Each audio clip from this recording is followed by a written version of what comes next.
afternoon. You've been up to the show, seen a little bit of inspiration and anxious to go back for more, but we need to fill your heads with a little bit of education first. I just want to get a read on who's in the room with us today. How many of you have been in business for a long time? And I won't clarify that so that you don't have to clarify that. How many have been in business for a long time? How many have been in business for sort of 0 to 10 years? Big group. How many of you are, should I or shouldn't I, thinking about starting a business? A few. How many students in the room? Great. So I think most of the audience then we can say is sort of in that 0 to 10 year phase. And of course we have experts on our panel today who are in that same phase, and they're going to share some of their experiences and stories with you, and hopefully help all of us grow together. So I'm very excited to have with us today on my immediate right, Ashley Rumsey, Stanley's son from Mason Studio, with some fans in the audience. I'm happy to have Alexandra Kallio, Manager of Commercial Banking for SMEs for the National Bank, our presenting sponsor. And on the other end, Andrew Galici and Bradley Marks from DesignStead.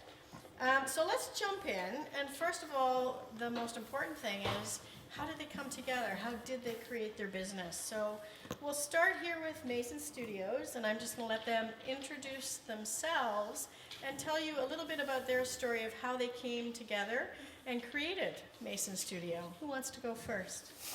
I'll go first. Start us off. Sure. Thanks, Susan. So as Susan mentioned, Ashley and I are the partners in Mason Studio. We're approximately 4.5 years, so we're still quite fresh. We're just getting our feet wet and just really understanding where we're trying to head out.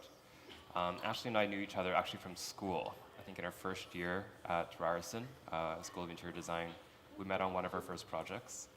And after that, we really actually didn't talk to each other too much. But what we realized is that we, during school, we did a lot of internships together. Not purposely, but somehow we ended up at these different firms. And we started to realize that it was other people who were seeing similar traits in both of us. So after school finished, Ashley took off and she went to Jelbu Puschelberg for a few years, and then myself, I went to the UK to train. And then one day she came out with her partner to visit me in London and just kind of planted that seed and said, okay, I think it's time to start our own thing. And then after that, it happened. So I think that we were planning our business for about 6 months to a year prior to actually jumping off the deep end together. That visit that we had in London just sort of planted the seed, and then we both went back to our jobs for almost a year and just kept in touch thinking, should we, could we, if we did, what would we do? We started a blog together that was just an internal thing for the two of us, just to post inspiration and just see for a while if we were on the same wavelength. And then a conversation was had thinking about, are you ready? Am I ready? If we did this, what would it be like? And once Stan decided to come back to Canada, I basically said, if you're ready to come back, then I'm ready to quit my job. And he said, well, I am if you are, and vice versa. So that was just over 4 years now that Stanley came back to, or just over 5 years now actually, that Stanley came back to Canada. And so when Stan was here in Canada, I worked for another 6 months. And during that time, we did a lot of business development, got our website up and running so that the day that I quit my job, the next day we were officially in business. So like Stan mentioned, that was about 4.5 years ago. And so we've had a lot of experiences since then, which I guess we'll get into a little bit more throughout the day today. How are you going to celebrate the 5th anniversay? Oh, I don't know. We haven't talked about It's that. coming soon. You better start We actually don't planning. even know the exact date, Yeah. so we don't know. I have some more questions for you later, but before, Andrew and Bradley and another partner, Jeff, who's not with us today, just over a year ago, your company started. Tell us the story. Well, I first met Andrew during a very rigorous critique at school. He came in and was maybe not so kind to some of the other students, but I had interviewed with him, and then I went off to Asia and did an exchange, and one thing led to another. I ended up coming back and working with him at Figure 3 for a few years, and then long and the short, he left Figure 3, and then I left Figure 3, and then we ultimately kind of found each other again. with Jeff and came back together, and it happened at an incredible pace. It was, I don't think we really expected it to happen as quickly as it did. It sort of, opportunities presented themselves, and it was the time to jump upon them, and here we are a year and a half later, and we're still learning every day. So Ashley, Stanley, and Bradley all kind of went to school at the same time. You weren't all in the same year, but you were all kind of in school at the same time. I'm an old fart. I've been doing this for around 22 years. And I guess I've always known at the back of my mind, at some point in my career, I'd probably take the plunge and start a business. I kind of sat in executive roles for probably around 14 of the 22 years. And just didn't love a lot of the decision making, or at least I couldn't get up and kind of say, I love the way decisions are being made. And I knew ultimately, like we all kind of feel, and that many of you probably feel, is you just want that ultimate control and satisfaction to know that the decisions that you make on a day-to-day business are your own. But that means you own them at the same time. So I knew inevitably I'd probably start a business. And I think I'm a half glass empty realist in knowing what my shortcomings are, and there are many. And I have to say, in working with Bradley and Jeff, I really kind of felt for the first time in around 20 years, or 18 years, it was probably around 18, 19 years at the time when we first started to meet, or we've been working together for a few years, but it kind of dawned on me, like you kind of gel with people whose skill sets complement your own. And so when it all kind of came to pass, because we did all leave our respective jobs independently, it was kind of, it just happened. And it was one of those things that it was damn whirlwind. It was like we kind of had a couple of conversations that were preliminary, and it was like, so you want to do this? Because I had, from the time that I left Figure 3, had taken another job, and I am not going to bring it up, but it was a 5-month stint, and it was really the nail in my kind of coffin that just said, I can't do this anymore. I need to start something. And so I kind of, after 1 or 2 conversations, said to Bradley and Jeff, I said, it's either going to be with you or without you. I'd really like it to be with you, but I'm ready to move on, and I have to try this. So it's been a year and a half, and it's been fantastic. Good, thank you for sharing. And I'm going to stay with you for a minute because it's fresh, and I know your new business also included a new physical space. So you're in that physical space. Day one, there's office, chairs, there's desks, there's walls. Day one, there was Bradley's kitchen. Where do you start? What's the first thing that you have to do once you've made the decision? Is it website, brochure, social media, the brand? Like, where do you go beyond the four walls? Susan, you to get shame going? me. If you're looking to me, she shames me, because I'd say that it took us a very short while to kind of understand, in the theme of what I said, where everyone has different strengths.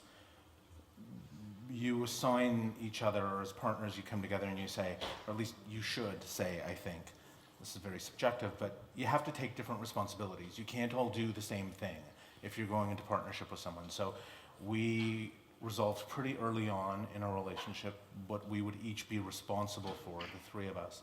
And so Susan talks about promotion and marketing and business development and all that stuff, and that's my little hat, or my little task or set of tasks. I've done nothing. I'm hopeless. We've been really, really lucky. I mean, we started with a business plan, and the business plan included some very long-term relationships that I had primarily, but that Bradley and Jeff knew. And we've been really lucky, knock on wood, that guiltily, it's like the shoe repair people with the holy shoes. Like I haven't gotten to the whole website and all of that, but we do have a strategic plan for that. We've just been so busy with work that we're doing that we just haven't quite gotten there. But we have strategies for everything, pretty much. And I think that's a segue for probably a few different conversations. Yeah, and it's so the branding and the marketing is your pillar, and you said there's one pillar for each of the team members. What are the other two? I look after a lot of the kind of finance and admin stuff, and then our third looks after some of the HR. I mean, we share a lot of the duties as well, but we do kind of split it up. But I think in HR our and situation, studio. And studio, yeah, it's management of the studio. I think day one, we started working. We had work to do, and as Andrew alluded to, we we worked wherever we could. It was my kitchen, it was his dining room, and then while we were doing all of the work, it was sort of after hours, well, we're going to need an office, so we need to look at space, and we need a bank account, and we need credit cards. You forgot and we something. need Jeff a went name. away on a 3-week honeymoon. So the two of us were scrambling to do work, looking for an office, trying to figure out a name and all of that. So Good. So I'm going to move over to Ashley and Stanley. So we've talked about sort of the business side of it, the marketing, the branding. What about the clients? When you're starting a business and just that first few years, do you have to bring the clients with you? Do you have a strategy to obtain clients? Do you target certain sectors? Talk to me a little bit about that experience as a new business owner. When we left our positions, we knew that when we decided to leave, it wasn't necessarily on bad terms with our companies. It wasn't because something was going wrong. It wasn't that we were dissatisfied with our positions. It's more so that we saw something else out there that we wanted to accomplish for ourselves. We saw there was something that we wanted to learn that we weren't able to achieve in a position where we were working for somebody else. So we wanted to create that for ourselves. So when we left our firms, we left on really good terms, as I mentioned, and we actually asked if we could take some of their clients with us. We didn't want to burn any bridges, and because we were open about it, they let us. So from the beginning, we had a few clients to hold us steady for a little while, and that's really when we implemented our business plan. So as Andrew and Brad just mentioned, we did spend 6 or 7 months planning out how we're going to achieve clients. And those clients that we were able to acquire from our previous positions were really just holding us over for just the time being until we could really get our own feet on the ground. But that being said, I think everything from that point was word of mouth. So how we conducted ourselves with those projects led to the next project, led to the next project. I think even to this date, 80, 90%, 90, 95% of the projects are word of mouth or referrals from past clients. We get very few cold calls. And if we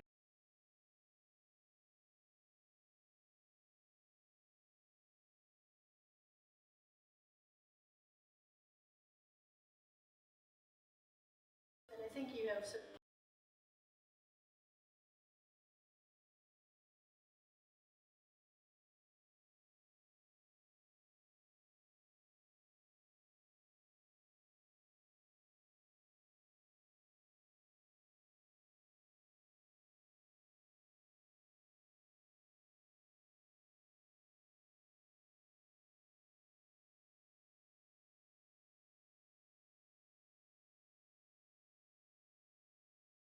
Expand our network, and the more that we can introduce ourselves to people who were like-minded or who might lead us to a project that was in the vein of what we were interested in doing, the best foot forward that would be.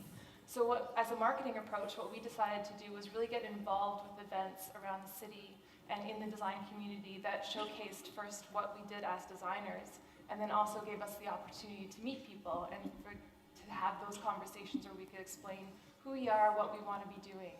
And it's really those networks of people that had gained us our first handful of clients, had our first few projects that were able to be photographed and showed on our website. Because that's also the downfall at the beginning of your careers. You don't really have much of a portfolio to show for yourself.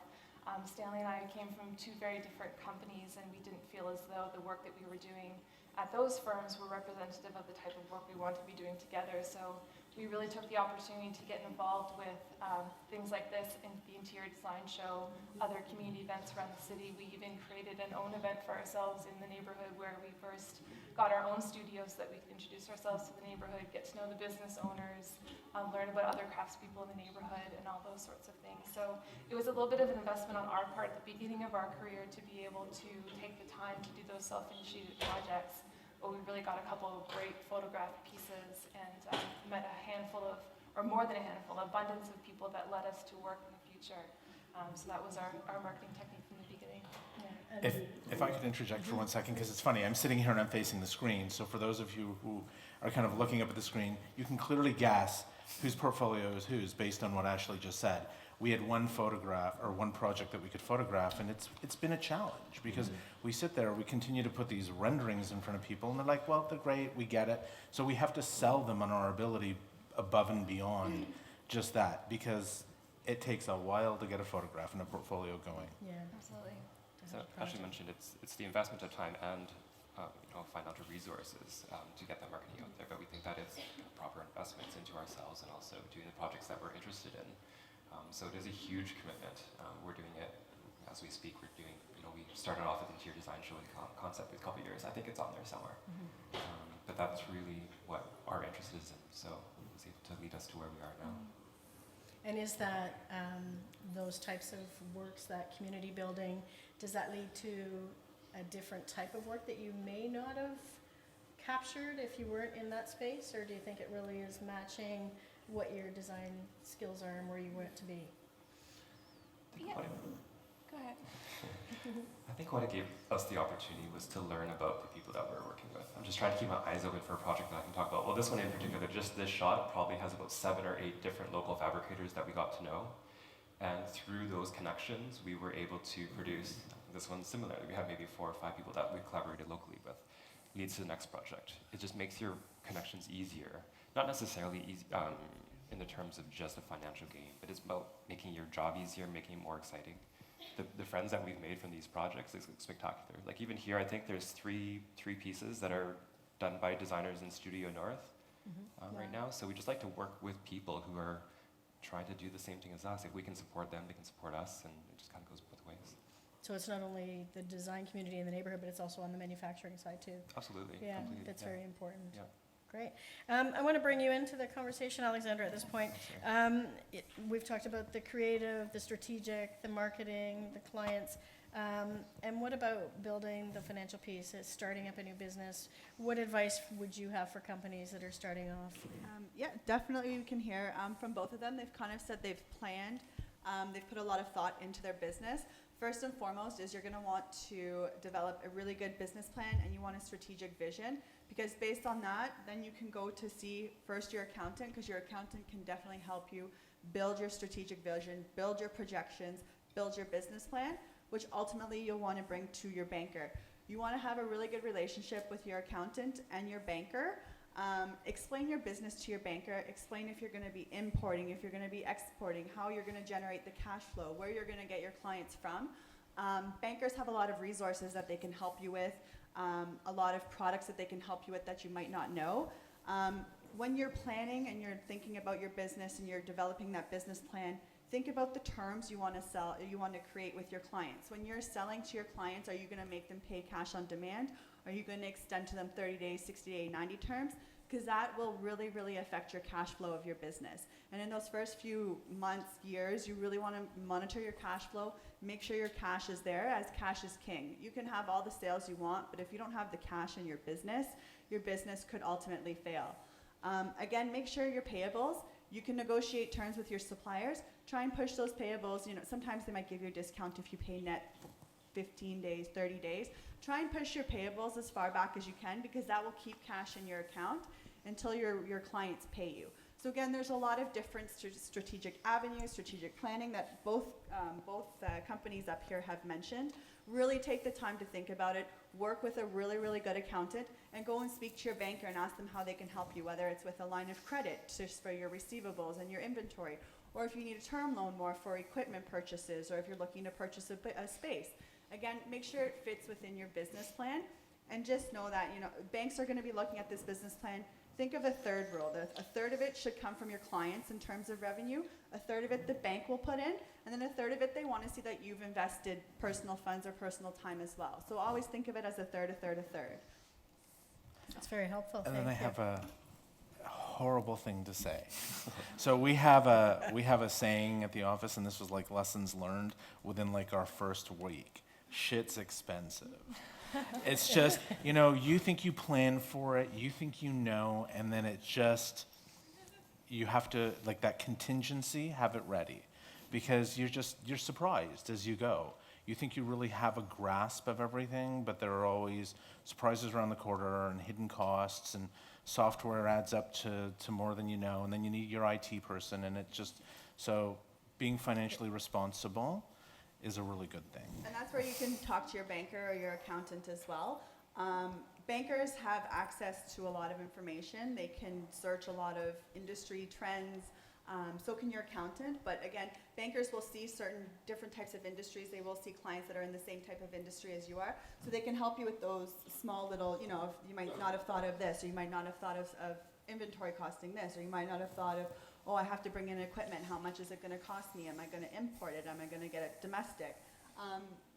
Your accountant, your banker can definitely help you with that, and they will help you with stuff you might not have even thought of. So it's just to kind of help avoid those little small, again, those little small things that might pop up, and it might cost you a little bit that you haven't planned for. Again, talking to more people, even people in the industry that have been there for a while, can really give you a guidance and a few tips as to what to look for that you might not have thought of. So. And in the toolkit, you have that list of, here's the anticipated expenses in the first 3 to 5 years. Yeah. Let's stay on this one a little bit longer, because I know, and I hear it all the time from members, that, we're creative people. We don't know how to do the business side, the HR side, the financial side.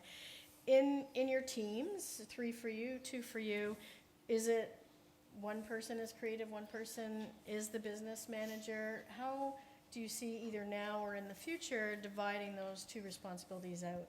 Have you had that conversation, or are you just moving together, sort of in charge of everything together for now? I'm seeing smiles here, which means we've had the conversation perhaps. Yeah, well, I guess on our side, Stanley and I, at least for me anyway, I don't necessarily have any entrepreneurial family members or any kind of business people in my life that I can really look to and understand what it is like to run a business. So I came into this pretty naive in terms of what it would take to start a business.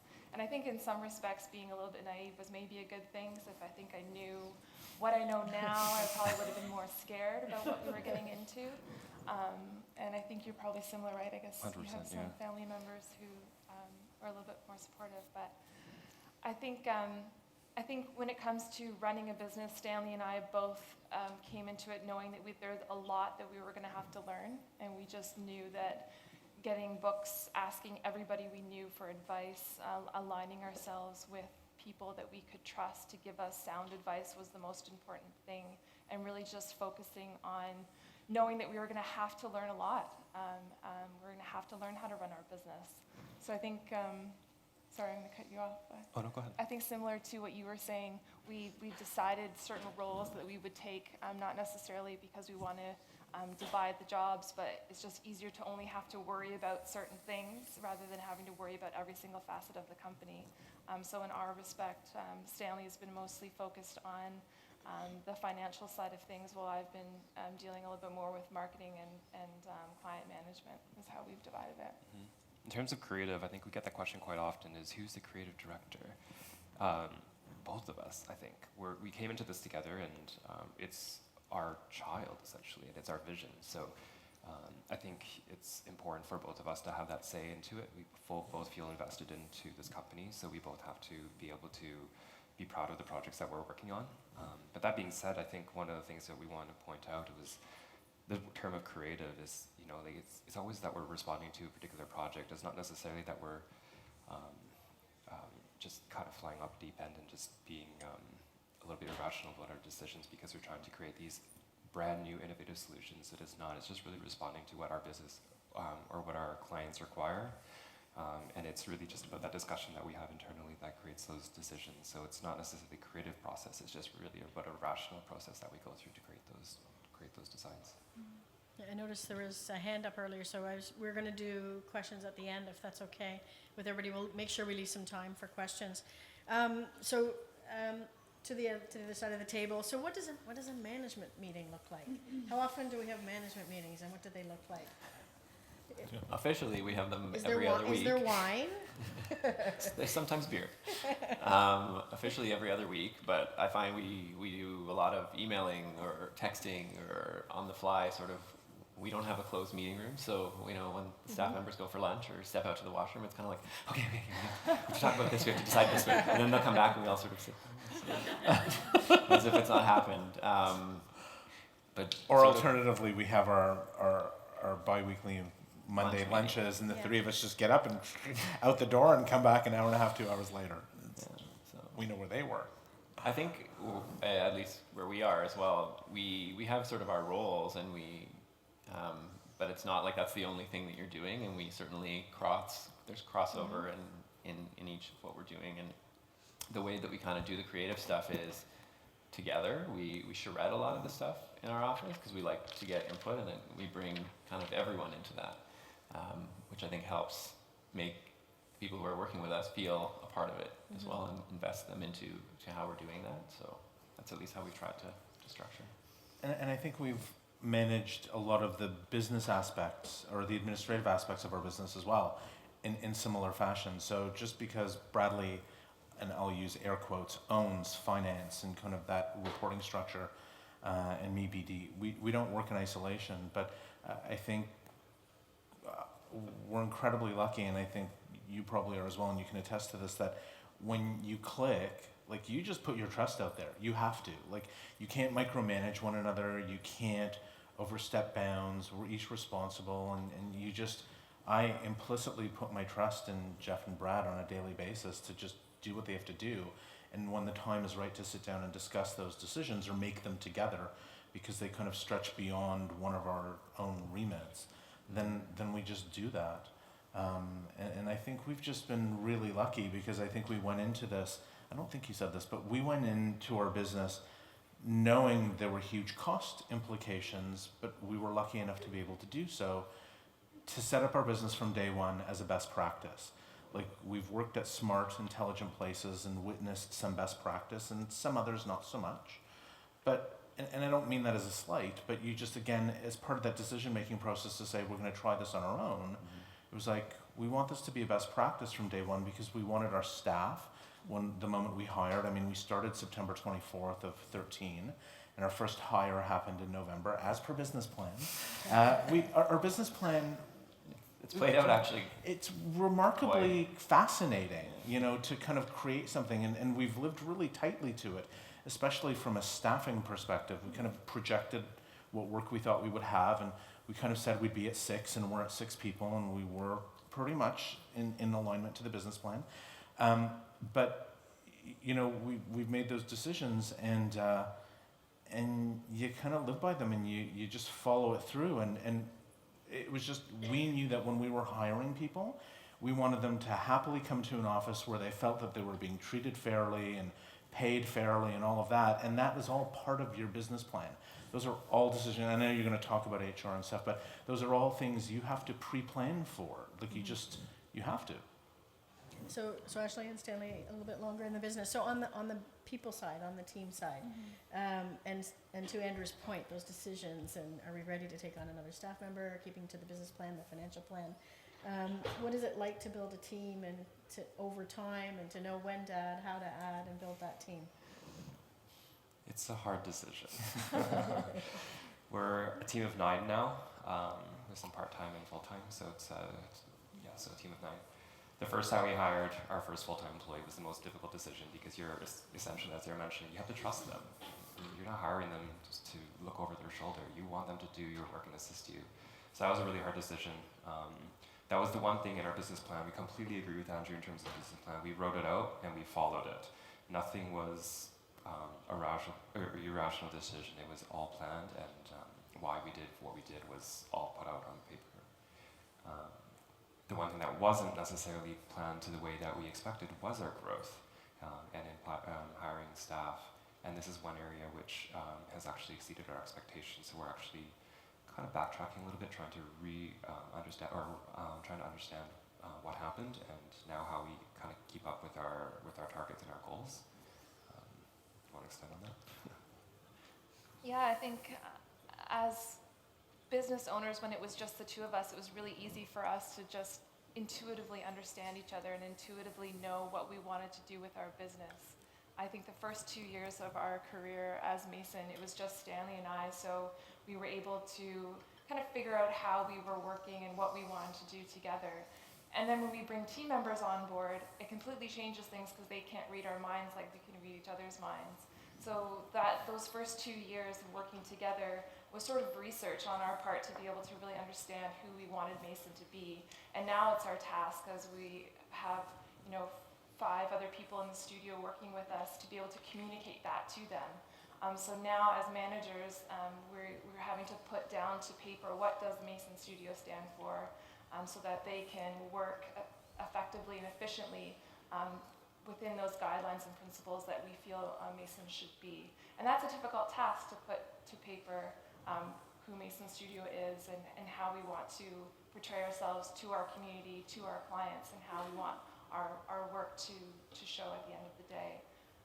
But luckily we've had an amazing team with us, and on the other side, having a supportive team is the best thing in the world, because having the trust in people with you, knowing that they live and breathe the company with us, and that they really do are working towards and working with us and growing our company is a blessing. And it really allows us to be able to take on the projects that seem ambitious and be able to take those big leaps and feel confident that we can pull it off and that we'll pull through, rather than us drowning in all of the work. So having a core team has been the most successful and important thing in our growth in the last 2 years. With the small with the small team as well, is hiring the right people. We took that task. Yeah. It took us a long time to hire. I think we've been asking these guys. We've been trying to go back and forth trying to ask who we could hire, but we've interviewed dozens and dozens and dozens of people. It's not necessarily the work that we were looking at, it was that personality. We work in an open environment. If they don't fit in and they don't share the same values as Ashley and I and the rest of the team, they're not gonna fit in and they're gonna hate their jobs. We don't want that. We want everybody to actually enjoy what they're doing and actually want to do it and want to grow with us and want to be supportive. So Our formula is around a 50-50. We say it's around 50% personality culturally and 50% skill set. Definitely. And it's tough. It's Yeah, really it hard. It's Yeah. really tough. Yeah, And finding the it's- right mix is critical. Yeah, and it's tough too, because a lot of people are amazing and they're great, but they're just not the right fit. So sometimes it's hard to turn somebody down, or to know you're turning them away when they're a great designer, but it's just not the right fit for us at that time. So you have the team and leaders, and the clients. So one of the other things that I often hear from, again in particular, small business owners, but medium ones as well, is when do you allow the team to be the front face of the company with the client? So a lot of members will say to me, I have the team now behind me and they're doing the work, but the client always wants me. And is that a good thing or a bad thing? What's your perception of that? Should you always be at the front at this stage in the company growth? I think I've understood your question perhaps twofold, or maybe I've misinterpreted. So you're saying your clients continue to want you, and when do you step away? Like even, Because at first when you were saying, I was Yeah. kind of understanding when do we feel confident enough to push our people forward both. to replace So, us? And yeah, I think so I think it's both. so. I think.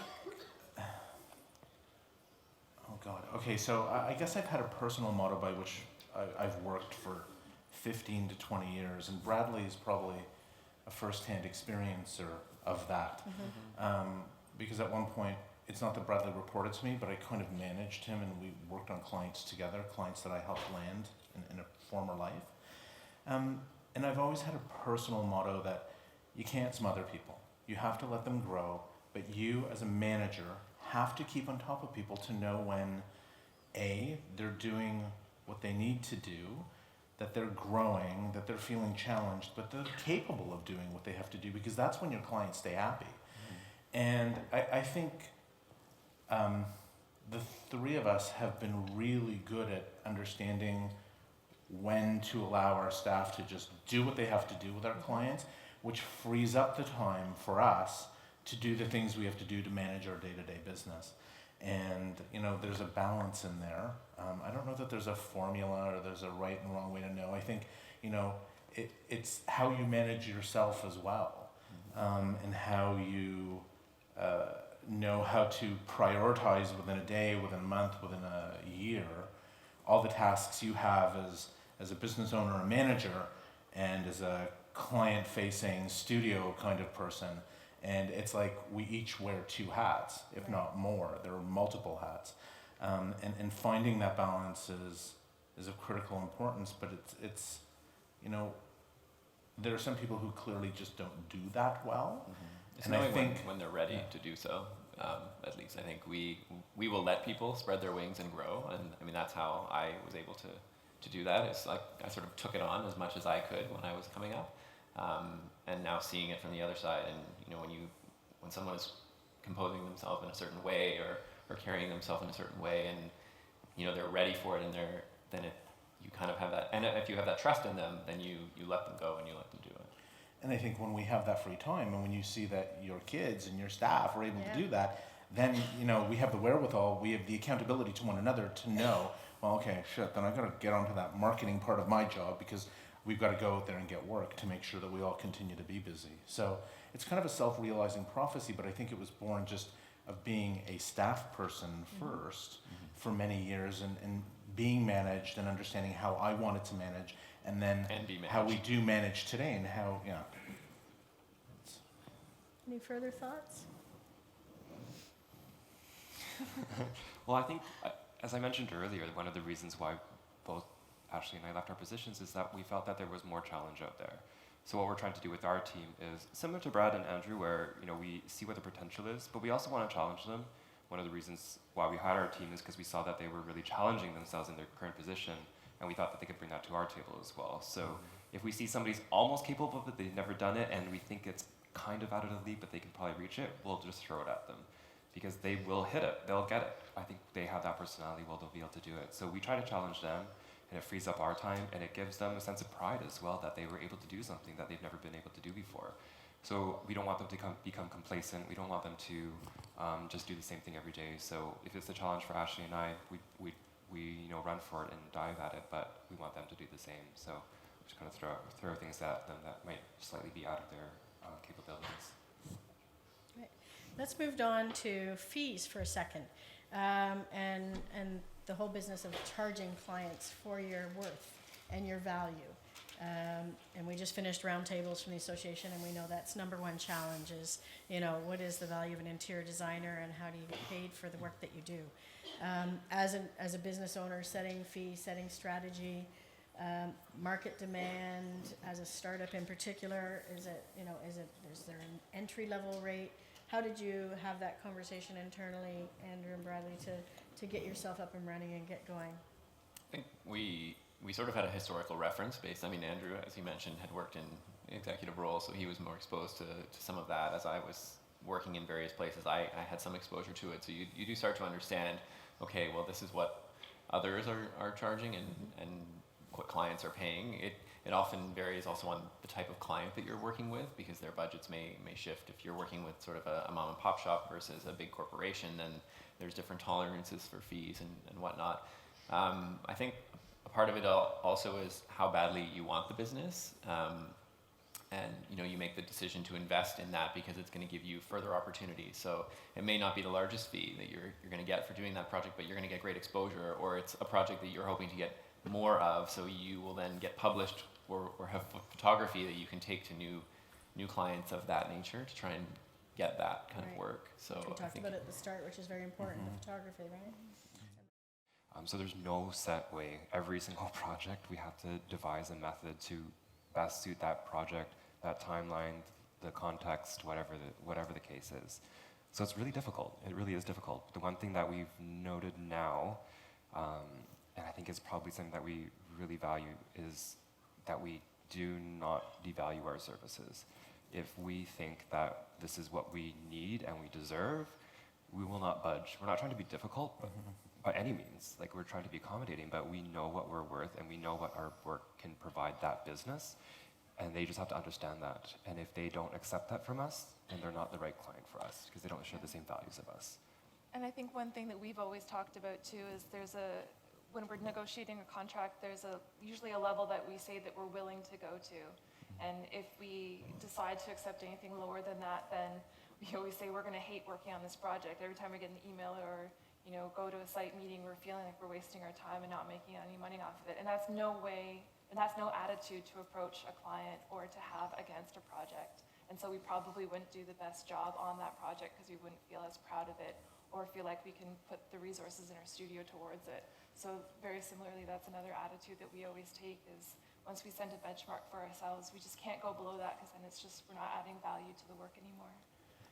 And there's an art to negotiating that we can't forget about either. And, you know, I love the fact that you said that there's a mark and you say, we're not going to devalue this. I mean, the whole, again, this is really philosophical, but the whole industry does itself a disservice if you go out there and you kind of drop your drawers to give work away.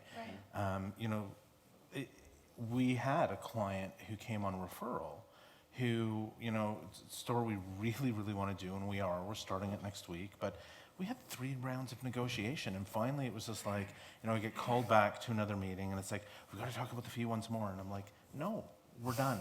And like, we had made the decision as 3 partners, even though I was the one representing us when I went to the meeting, is like, if she asks to lower the fee again, I'm just leaving. Like, we'll just say, you know, it's a pleasure, it's too bad we can't make this work, but we're gonna go. Because you have to know what it's gonna cost you to do it, and you gotta keep this industry integral. It's true, yeah. And from IDC's perspective, I mean, that is our position. We want everybody to maintain their fee base, not devalue the service. And so then we do have the industry benchmarks that can become benchmarks and go up and up. You know, I've been in this industry a long time from the association perspective and watched fees go like this. And so, you know, keeping benchmarks and going up is what other professions do, and one that our profession needs to get better at. So good for both Well, companies. funnily, in for the end, having- she just said, well, I had to try, and I said, true. But, you know, it's like me coming in going, oh, I want that jacket, but I'm only giving you half price. Right. That's it. Right. I'm just walking out with it. Right. So Andrew and Brad, 1.5 years in.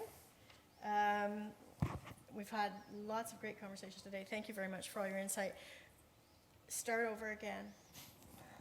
Throw it away and start again. What are you going to do differently? Are you going to start again? Yeah, I think I absolutely would do it all over again.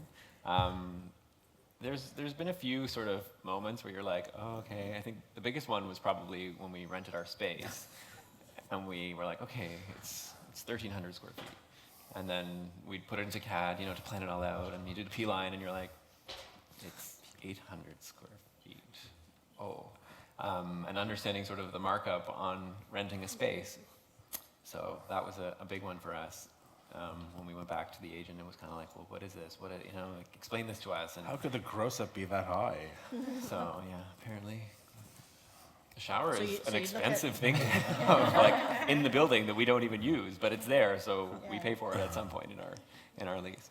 So would you perhaps not get spaces soon? No, I Like, think is we that- would. you We still need- would have it's had to still have important. space. It's just We, probably there's a few extra questions that we would now know to Okay. ask when we were meeting with these people. And I don't know that we have regrets about our space. I mean, our hands were tied to a degree as well. We were lucky enough to have a client saying, You need we're an waiting, like the project was waiting to go, and it's like a 100,000 square foot department store. So they're like, we're waiting for you to just move in.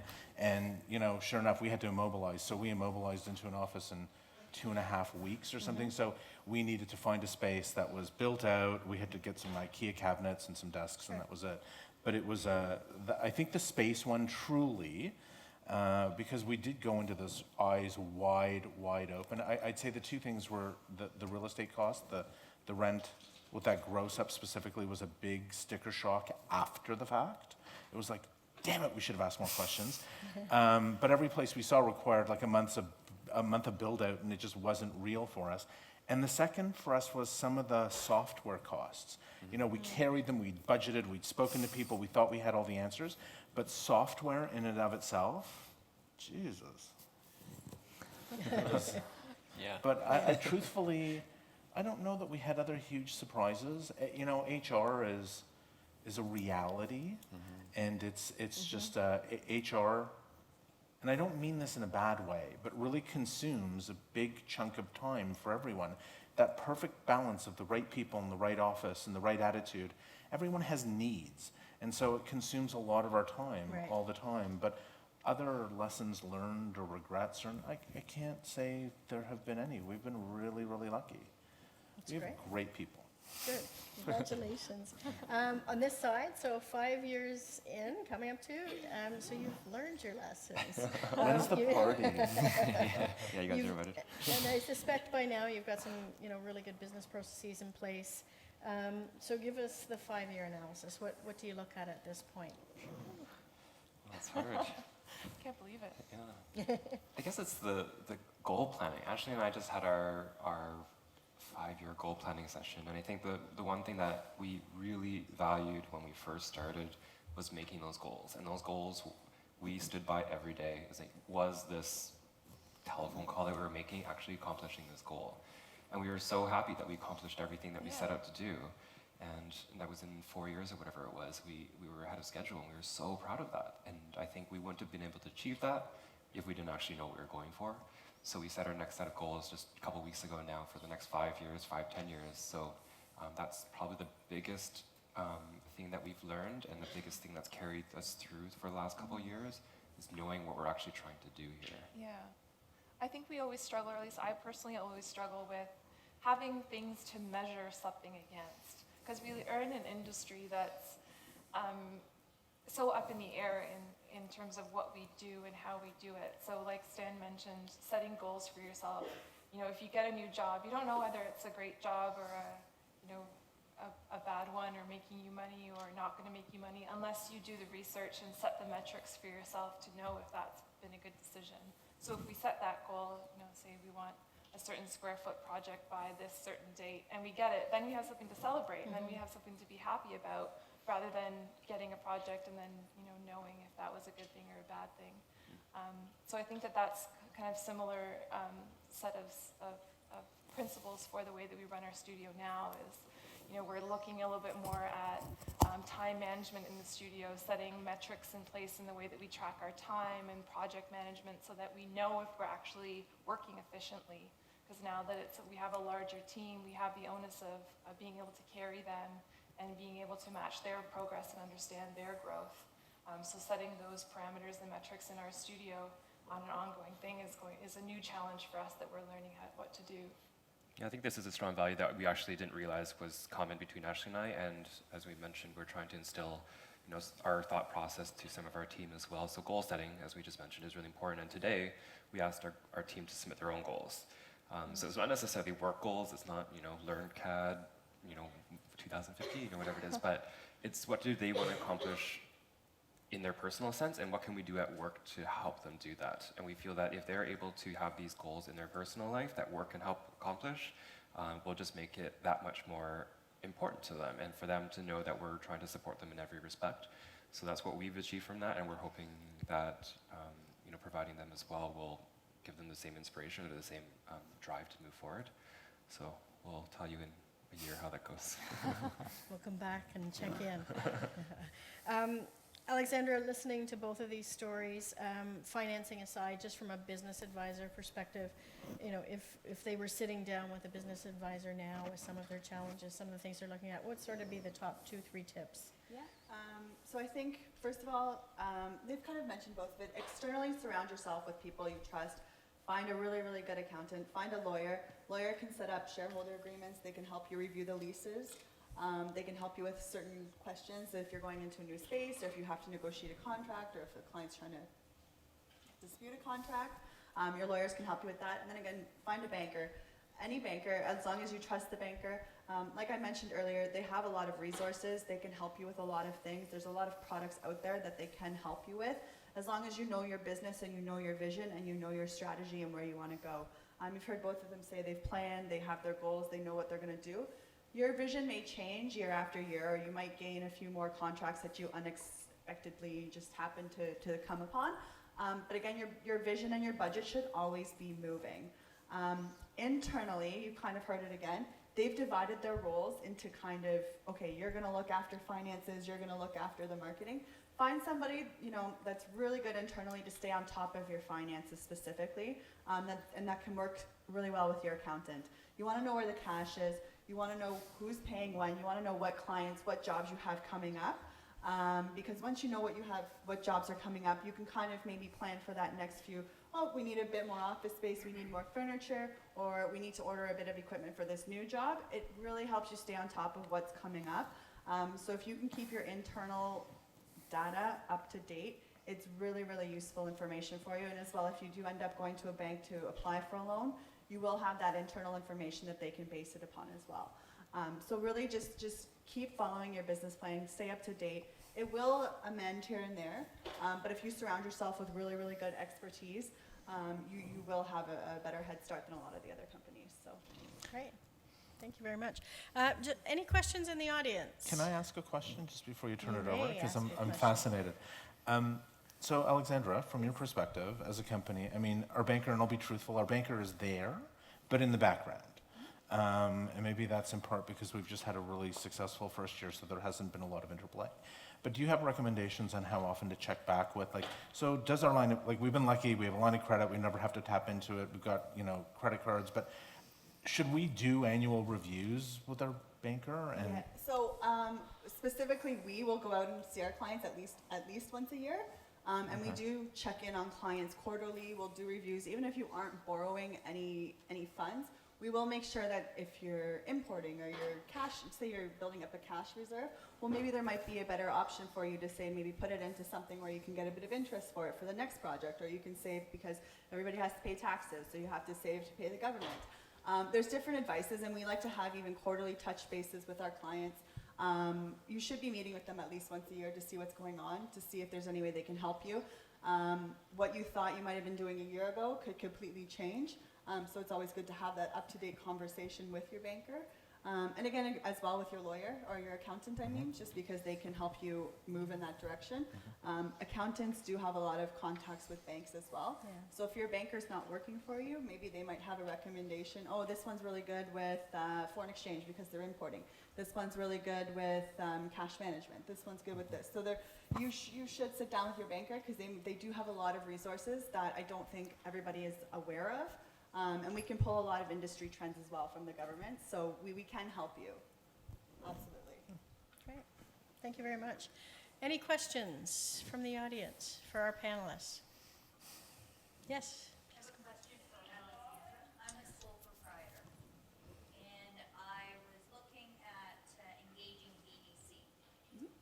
And I'm wondering, as a regular institution, when you look at lending to a sole proprietor, it seemed to me that it was less expensive for me to borrow personally, like have a secured line of credit on my home or anything like that, versus having an actual business line of credit or a loan or anything like that. I was wondering if you could give me some information. Yeah.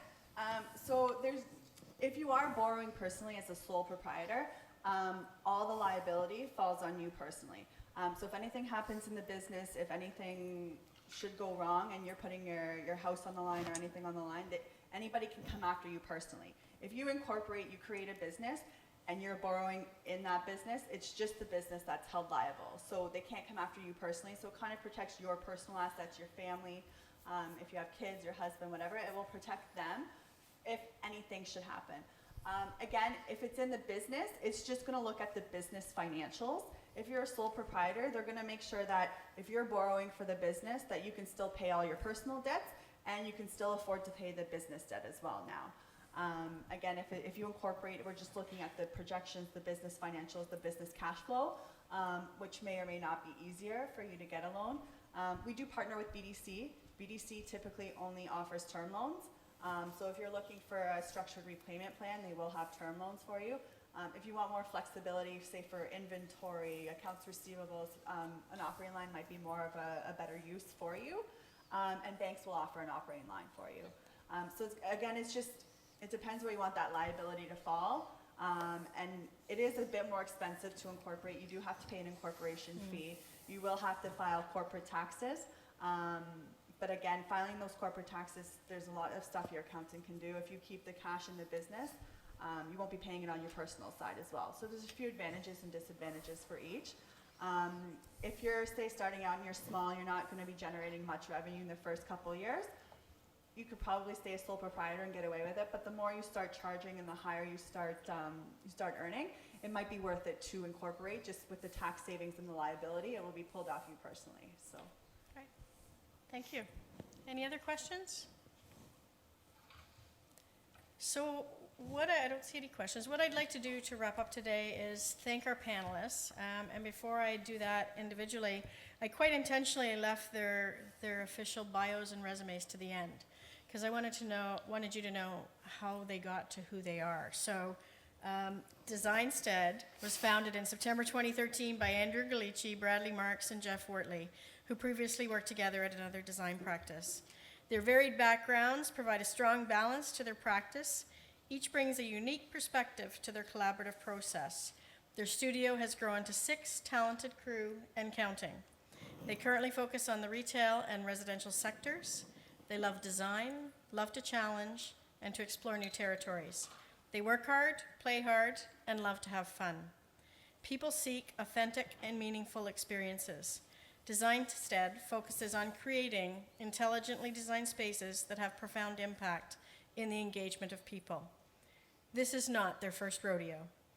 Current clients include Simon's, Cadillac Fairview, Designer Shoe Warehouse, Town Shoes, The Shoe Company, Squint Eyewear, Millie, Hangar 9, Phone Lab, BMO Harris Bank, TELUS, Kudo Mobility, and Umbra. Thank you very much, Andrew and Bradley, 1 year and a half. Congratulations.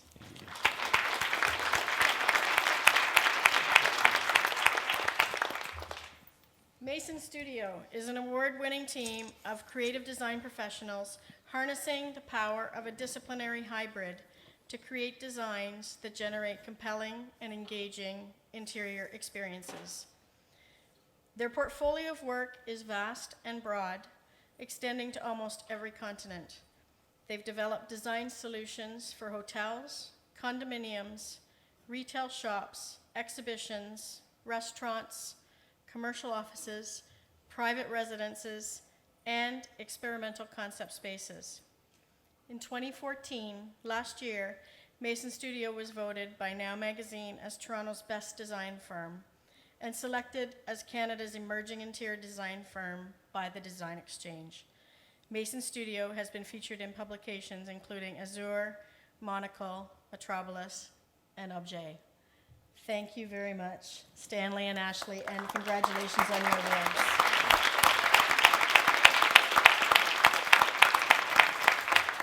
We hope they've inspired you. Thanks very much for coming, and I'm sure they're happy to answer a few questions if anybody has any.